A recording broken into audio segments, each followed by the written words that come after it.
সাগর দত্ত মেডিকেলের অধ্যক্ষকে ঘেরাও জুনিয়র ডাক্তারদের। বৃহস্পতিবারের ঘটনায় ব্যবস্থা নেওয়া হয়নি কেন অভিযুক্তদের বিরুদ্ধে পদক্ষেপ নেওয়া হয়নি? এই অভিযোগে সাগর দত্তের অধ্যক্ষকে ঘেরাও জুনিয়র চিকিৎসকদের কি পরিস্থিতি আমরা জানবো। বরুণ সেনগুপ্ত রয়েছেন টেলিফোন লাইনে প্রতিনিধি। বরুণ, এই মুহূর্তে ঠিক কি পরিস্থিতি, অধ্যক্ষেরই বা কি বক্তব্য? দেখো, অধ্যক্ষর ঘরে কিন্তু এই মুহূর্তে কিন্তু অধ্যক্ষর ঘরের বাইরে যে জুনিয়র ডাক্তার যারা রয়েছে তারা কিন্তু ঘেরাও করে রেখে দিয়েছে।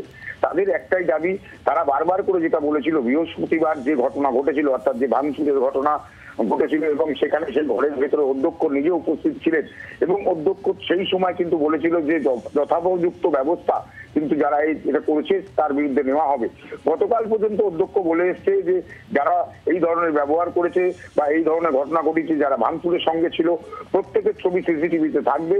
সেই সিসিটিভি দেখে কিন্তু প্রত্যেকের বিরুদ্ধে ব্যবস্থা নেওয়া হবে।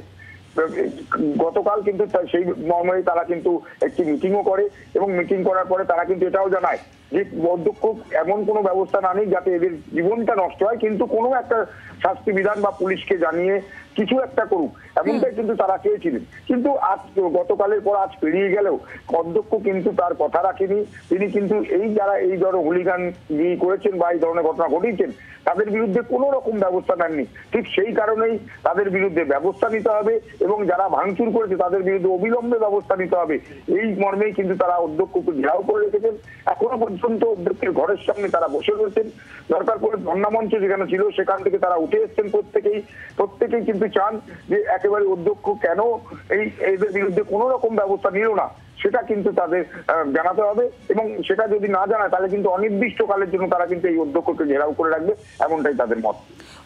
বরুণ, নজর রাখো তুমি পরিস্থিতির দিকে। বৃহস্পতিবার যে ঘটনা ঘটেছিল কলেজ কাউন্সিলের বৈঠক এবং সেই বৈঠকে হামলা চালানো হয় এমন একটা অভিযোগ সামনে আসে, সেক্ষেত্রে বহিরাগতরা হামলা চালিয়েছে এই অভিযোগও করে বৈঠকে উপস্থিত পড়ুয়াদের একাংশ এবং এই নিয়েই কিন্তু সমস্যা তৈরি হয়।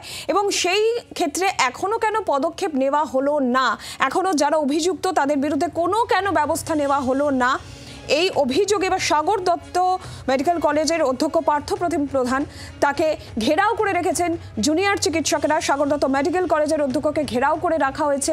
অভিযুক্তদের বিরুদ্ধে ব্যবস্থা নেওয়া হয়নি কেন, এই অভিযোগেই অধ্যক্ষকে ঘেরাও করে রাখা হয়েছে এবং যতক্ষণ না পর্যন্ত ব্যবস্থা নেওয়া হবে ততক্ষণ অনির্দিষ্টকালের জন্য এই ঘেরাও অবস্থান চলবে বলেই জানাচ্ছেন জুনিয়র চিকিৎসকেরা। বাংলার আওয়াজ, বাঙালির আবেগ, জি 24 ঘন্টা।